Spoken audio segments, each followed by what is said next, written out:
Hi, hello mga kabertudes. Maganda pa rin tayo at magandang pogi mga kabertudes. Alam ko na namimiss nyo na ako.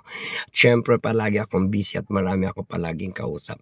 So sa marami nagchat-chat sa akin, marami mga nagtatanong ano mga pangyayari at nagaganap ngayon. At iyan na yung sabi ko na sa mga nakaraan kong video. At ngayon nga ay nangyayari na. Sinabi ko rin ang mga magician ng iiral ngayon para magpakita ng mga pangitain or yung mga magic nila or tinatawag natin na para mapaniwala nila kayo sa mga pinalalabas nila na sitwasyon o bagay-bagay at direksyon at matuto kayo at maging tunay na may karunungan sa pagmamasid nyo sa inyong mga pinapanood at sa inyong mga tinatangkilik at pinapakinggan sa social media. Kaya mag-ingat sa mga fake news. Ayan, maraming mga nagchat-chat sa akin tungkol sa mga pangyayari at nangyayari ngayon kung ano ang masasabi ko. Actually, kay BP Sara Duterte, ingat kasi masyadong lumalakas at tumitibay ang mga labanan nyo sa politics and to the running ng for president, at pagdating naman kay PRRD, wag mag-alala at darating yung panahon na ang katotohanan at tamang panahon ang tutulong sa iyo upang makalaya ka at naway mapalakas mo ang iyong katawan at maging matatag ka pa hanggang sa makarating ka sa panahon ng pagiging presidente ni BP Sara Duterte ng iyong anak. Kaya mag-ingat at huwag masyadong mag-isip mga kabertudes at paguluhanan sa lahat ng mga napapanood nyo. Pagdating naman kay Bato de la Rosa, okay, mag-ingat. Sinabi ko na rin yan, mag-ingat si Bato de la Rosa dahil ang mga labanan ninyo sa politika ay resbakan. Ayan.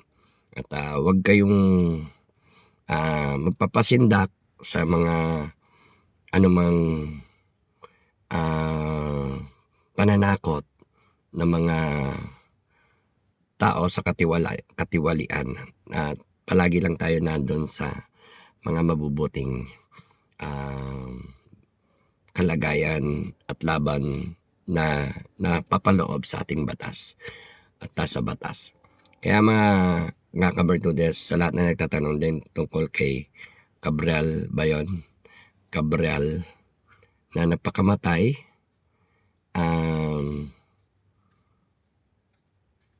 meron po yan power play or poll play, no? At number 1 imbestigahan mismo yung may driver. Pangalawa, mayroong mga nangyayaring bayaran, no? Meron ding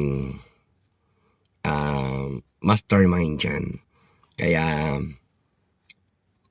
nawa mahuli at makita nyo kung sino ang may gawa kay Cabral at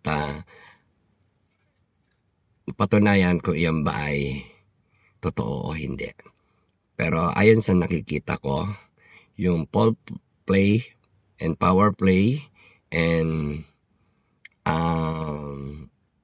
money involved na mga bayaran dyan ay napakalaking kahangalan sa kaguluhan at sitwasyon.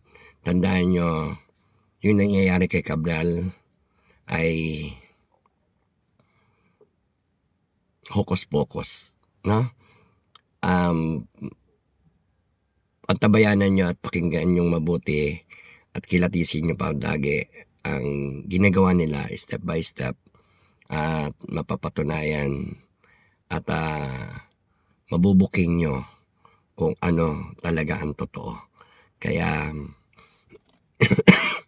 marami dyan ang tatakas, marami dyan ang tatakas sa pananagutan at mananagot. Meron ding mga mananagot. Subalit ang lahat ng yan kay Cabral, kay sino isa? Si Sara dun sa DPWH. Yan ay mga scripted, no? Yung mga lumalabas ngayon na i-issue is scripted yan. At huwag kayo basta-basta maniniwala at huwag kayo basta-basta manghusga rin.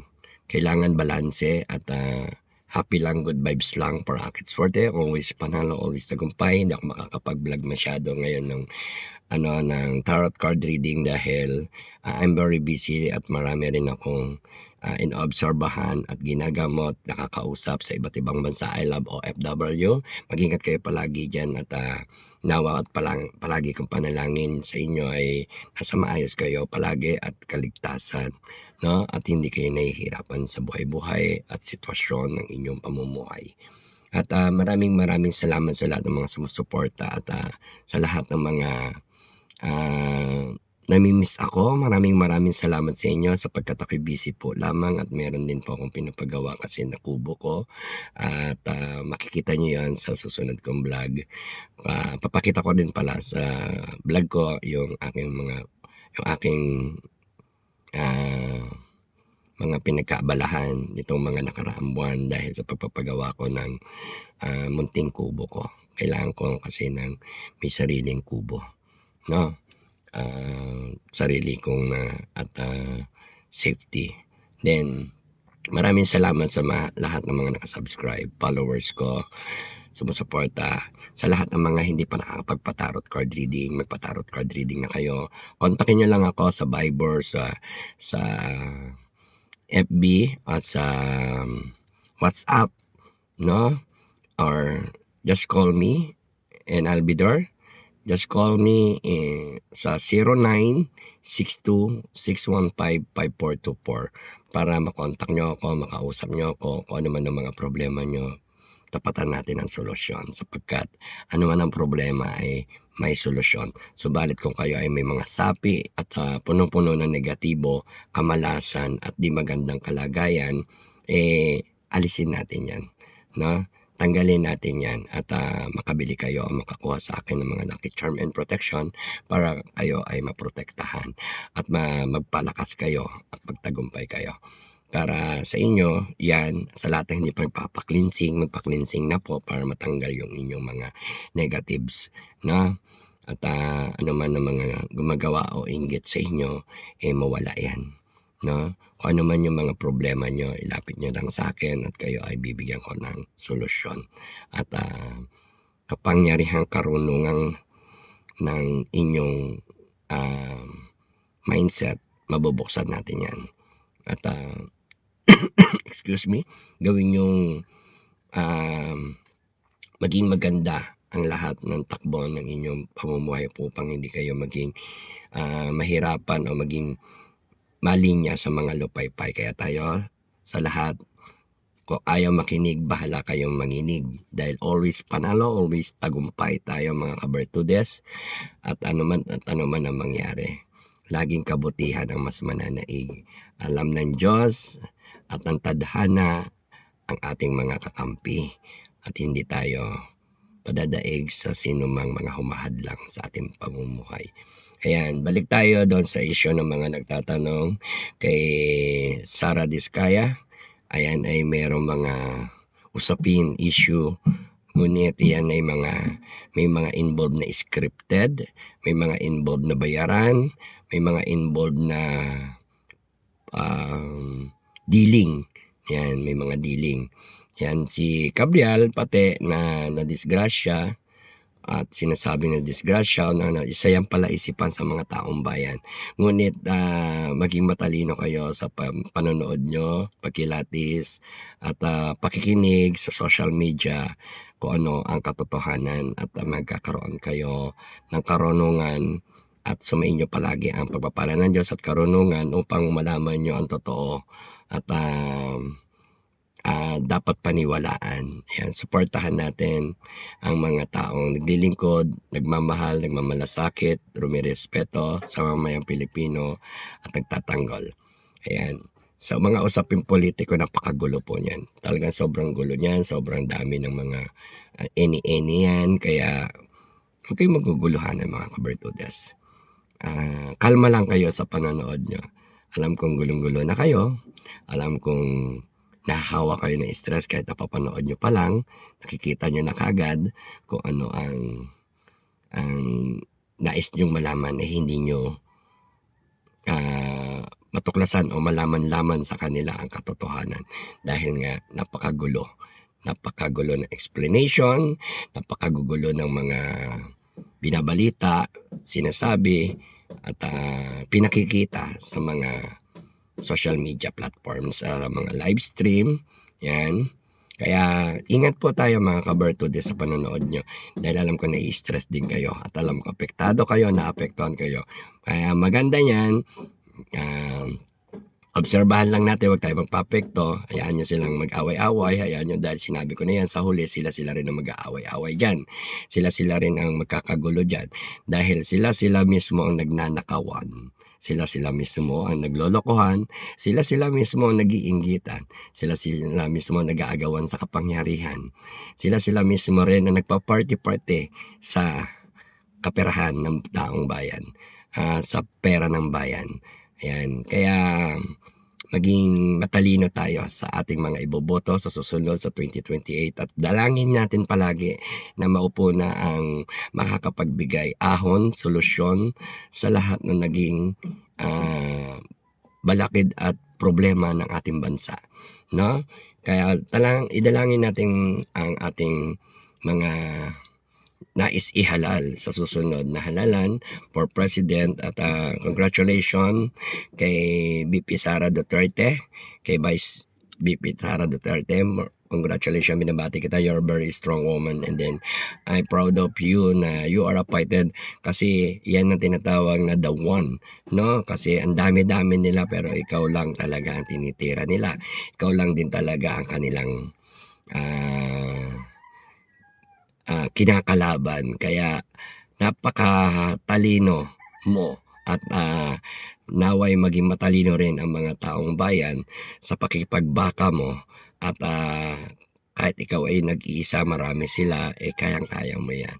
I'm proud of you, then you're a strong woman and powerful and fighter, and congrats President VP Sara Duterte.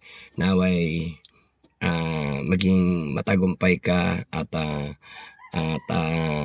iboto ka na ng mga lahat ng tao na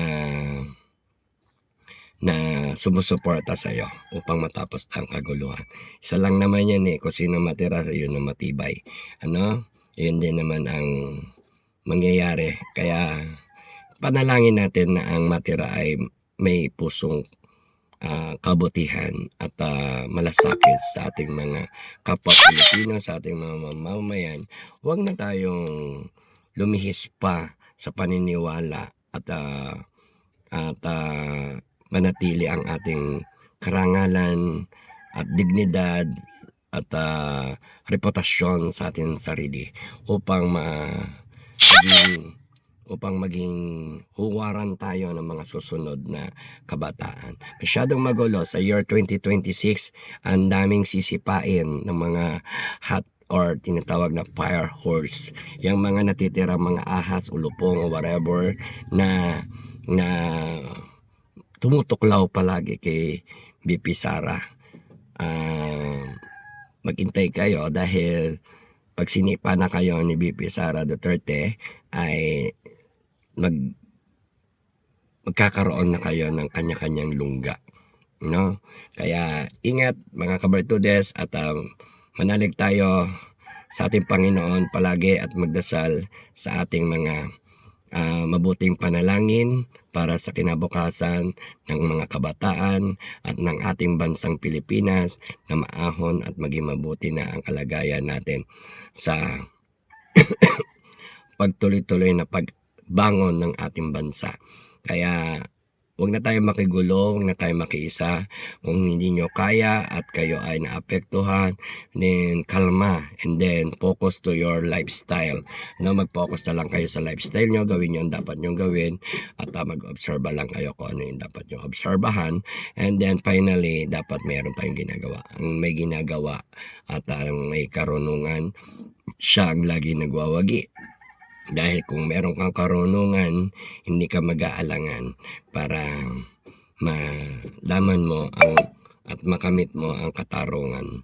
Kaya maraming salamat sa lahat ng mga kabartudes ko, and thank you so much. I'm very busy lang po talaga kaya hindi ako makapag tarot card reading annual, at dahil nasabi ko na rin sa inyo kung ano-ano yung mga sinabi ngayon, nangyayari na yung mga sinabi ng tarot card. Remind nyo lang, previous nyo lang yung aking mga video at malalaman nyo kung ano ang mga sinasabi ni Madam Bertudes dyan sa mga tarot card. Kaya makinig kayo.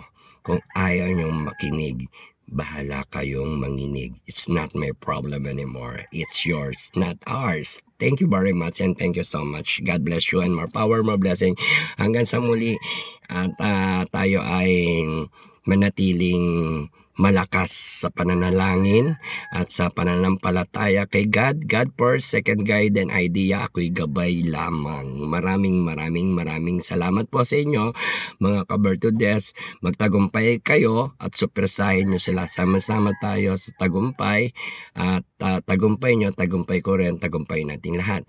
Kaya dapat po tayo ay merong malakas na kapayapaan at kasaganahan at katahimikan at pagtutulungan sa ating bansang Pilipinas sa kalagayan.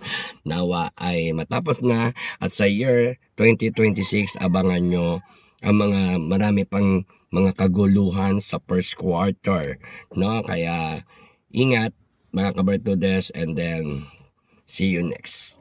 Thank you so much. God bless you. More power, more blessings sa inyo lahat. Thank you.